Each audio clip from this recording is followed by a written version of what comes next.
President Cyril Ramaphosa has called on African leaders to redouble their efforts and act in unity to overcome the root causes of conflict on the continent. He was speaking in his capacity as the AU Chairperson at the closing ceremony of the AU 14th Extraordinary Virtual Session on the theme Silencing the Guns. He says violence and conflict have posed a great threat to Africans, especially to women and young people. He says African countries need to work as a collective to build lasting peace on the continent. It is therefore appropriate that we reiterate our commitment to extend the master roadmap for the next 10 years, while we also continue to declare September of each year as Africa Amnesty Month. We have welcomed the appreciation and adopted the report of the chairperson of the AU Commission. We will use its recommendations as the foundation of our mission to silence the guns. It is of great concern to all of us that incidents of conflict are intensifying and spreading to a number of regions on the continent. Conflict, political instability, and insecurity continue to be major threats to the realization of the Africa that we want. We are now joined via Skype from Ethiopia by a researcher from the Institute for Security Studies, Mohamed Diatta. Mr. Diatta, a very good evening to you. Thank you so much for joining us. Welcome to the Globe. Good evening. Thank you for having me. And I guess the buzzword or the key phrase at the AU summit was silencing the guns by year 2020. We've almost wrapped up the year 2020. Are the guns still silent on the continent? Oh, they are most certainly not. If you look at the decision that was taken today, it's precisely because we are still a long way from achieving this very important but yet lofty and complicated goal of silencing the guns on the continent. The deadline has now been extended by 10 years to 2030, and progress will be monitored every 2 years going forward in order to make sure that the appropriate steps are taken towards indeed dealing a blow to conflict, instability and insecurity on the continent. Should the continental body adopt a rather different approach towards silencing the guns? Because it has become some sort of anthem. It has become some sort of rhetoric that is on the lips of everybody, yet no meaningful action is seemingly seen to be taken. Yeah, there's certainly a need for a different approach, given that progress made so far, between 2013 and 27 years has not been notable. On the contrary, I think that we've seen an intensification of conflict in some parts of the continent, particularly in the Sahel region, where the terrorist threat has gone up. We've also seen the emergence of new pockets of conflicts in northern Mozambique, in Ethiopia with the recent episode of armed confrontation in the Tigray region of Ethiopia. So there's certainly cause for concern, and there is a definite need to look at the approaches that have been taken in dealing with conflicts on the continent over the past 7 years. I think what has lacked really is proper and a resolute commitment from national governments to fix the structural issues that lead to conflict, such as poor government, lack of respect for the rule of law, for democratic practices, for human rights, but also, I think, on the part of regional organizations, including the African Union itself, it has not quite spoken openly and harshly on some of the conflicts that we've seen. And one example, very simple example, is the conflict in southwest and northwest Cameroon, which the African Union or the regional body, the Economic Community of Central African States, has yet to even just acknowledge publicly. And speaking of regional bodies, I mean, should there not be some sort of synergy between the African Union and the regional economic communities, for the institutional reform of the African Union to be realized? And if so, in what form should that take place? And what kind of structures should there be existing in order for this goal to be realized? Yes, I think you're pointing here to one of the key challenges, the relationship between the African Union and regional economic communities. And unfortunately, it wasn't properly taken into account with the AU institutional reforms that we saw from 2018 to 2019, thereabout. The reforms, the institutional reforms have been passed.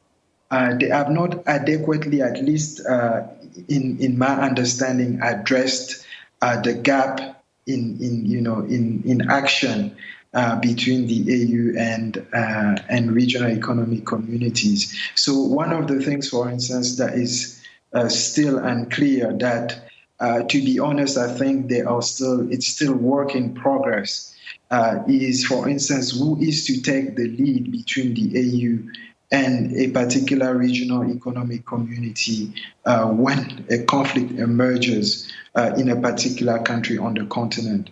At the same time, I think both the AU and regional economic communities at times struggle to really play their role. If you look at the situation in northern Mozambique, for instance, which falls under the purview of SADC and the African Union, SADC has been very slow in responding to the emerging insurgency that we have seen growing in northern Mozambique. The AU has been equally slow also in taking steps towards addressing this issue, partly because also there is a resistance from national governments, in this case Mozambique, to allow for any regional or continental process to take place. So it's really very complex, this relationship between the AU regional economic communities and member states of the AU themselves, who have to be willing to face the challenges that their countries are going through. And then there's the issue of the African Continental Free Trade Area Agreement. And, so many questions have been asked, Mr. Diatta, with regards to those countries that have sort of sacrificed their national interest in the interest of the continent. So is it perhaps clear if countries such as Ethiopia will allow other Africans to trade freely within their countries? I think the issue of the African Continental Free Trade Area is yet another very, complex endeavor that the continent has embarked on, and I think it is worthwhile as much as it is complex. I think a positive step has been taken with the signing, the ratification of the agreement, and the fact that that African countries are going to start trading come January 1st, 2021. But however, we still have so many, challenges in order for this to become effective. And one of them is obviously what we've been talking about, which is the fact that the continent is still facing conflict, instability, and insecurity in many parts.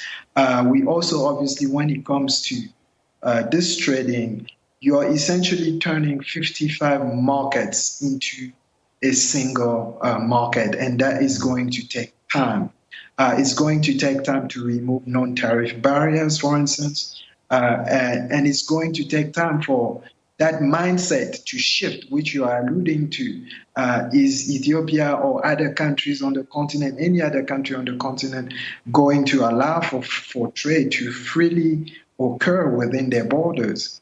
Right. So there's also, for instance, the issue of infrastructure development to connect the different parts of the continent in order for trade to take place. There's the issue of free movement of people. There's even the issue of, and this was part of the discussion, with establishing a free trade zone, creating an African single currency and an African central bank. So in a nutshell, I think, there's still a long, long way to go. You mentioned the creation of a single currency, and you also mentioned the enablement of free flow of trade and the free movement of people from one country to the next on the African continent. And surely it shouldn't be that difficult. It shouldn't be such a mammoth task to eliminate visa restrictions to allow this endeavor to thrive, isn't it? Well, ideally, it should have been taking place at the same time as discussions on free trade took place. But I think there is still some resistance from some countries, as there was resistance on indeed establishing the free trade area, free trade zone. I think a good example of how challenging it has been for the free movement of people to become effective on the continent is by looking at regional economic communities that have had this as a project for a long time. And so if you look across the continent, only a few regions like ECOWAS, the Economic Community of West African States, have had the free movement of people as part of their integration plan. So I think it had to have started at the level of regional economic communities before getting to the level of the African Union. At this point, I think that the continent is still, falling behind when it comes to the free movement of people. But perhaps with the free trade zone being effective, it will have to, push AU member states to make the free movement of people effective. But all of this is going to take a lot of time. But to get a sense then that the African countries or the AU member states speak in one voice towards the realization of some of these goals, and to get a sense that the African Union, as the mother body of all these African states, provides or enables the creation of dialogue that would lead to all African states speaking in one voice. Yes, it's true that the AU definitely provides a platform for African countries to come together to discuss issues of mutual interest. The decisions are made, they take time, they are difficult because the preferred mode of decision making is consensus, and to reach consensus on any single issue takes a lot of work. I think that having that platform where the countries come together to discuss the issues is essential. But sometimes, even when consensus is reached, even when a decision comes out of an AU meeting or an AU summit, it's only the first step of many, because obviously implementation has to take place. And what we've seen over the years is that the AU does relatively well when it comes to making decisions, but it does very poorly when it comes to implementing those decisions. So this is where the gap has to be bridged between decision making and implementation. And then there's the issue of the AU and UN cooperation towards the areas of peace and security. And we know that both the AU and the UN have reaffirmed their efforts to find solutions, to find joint solutions, as witnessed in military operations in Somalia, where, for instance, the United Nations logisticians backed up the AU troops. So where are we then in terms of the provision of UN-assessed contributions for, I would say, the African Union-led peace operations authorized by the UN Security Council? I think it's an outstanding issue that needs to be resolved. I think that overall, over the past couple of years, maybe 3-4 years, the relationship between the African Union and the United Nations, particularly the Security Council, has seen, a lot of, has had a lot of traction. There has been a lot of exchanges between particularly the Peace and Security Council of the African Union and the UN Security Council. There have been attempts at more cooperation, at more coordination in their efforts to, fight, conflict and instability on the continent. But it is also true that there have been many disagreements, one of which is the funding of UN-authorized African-led peace missions on the continent. This suggestion made by the African Union that the UN should ultimately be funding those operations has encountered some resistances within the UN Security Council.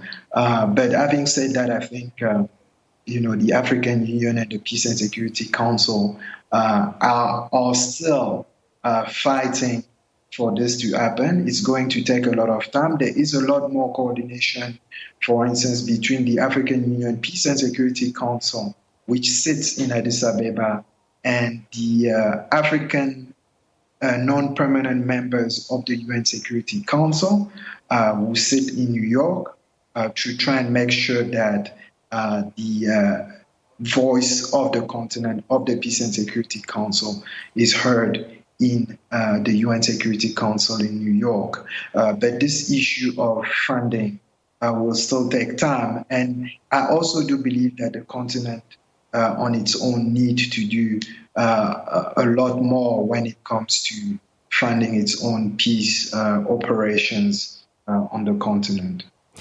Can financing AU peace support perhaps strengthen the AU's position towards securing the requisite funding from the United Nations? I think it would be one of the ways to incentivize the UN Security Council to contribute more. Look, the argument made by African Union member states is that African Union member states are also members of the UN, of the United Nations.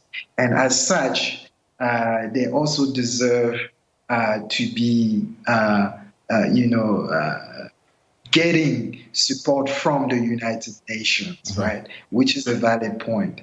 But at the same time, the continent has to also show that it can put its money where its mouth is, by making a bit more of an effort to finance peace support operations on the continent. At the moment, the continent has what is called the AU Peace Fund. And the Peace Fund has, I think the latest figure is about $160 million US dollars. A single UN peacekeeping operation on the continent. If you take, for instance, the case of the United Nations mission in Mali, cost $1 billion a year. It tells you that the AU Peace Fund is far from being able to contribute significantly to even a single peace support operation on the continent. So there has to be more of an effort from the continent to be able to contribute a bit more to funding or financing peace support operations in Africa. All right, Mr. Diatta, great chatting to you, and thank you so much for your analysis. We do appreciate your time. Thank you. Thank you. All right, that was researcher from the Institute for Security Studies, Mohamed Diatta. He's been speaking to us live via Skype.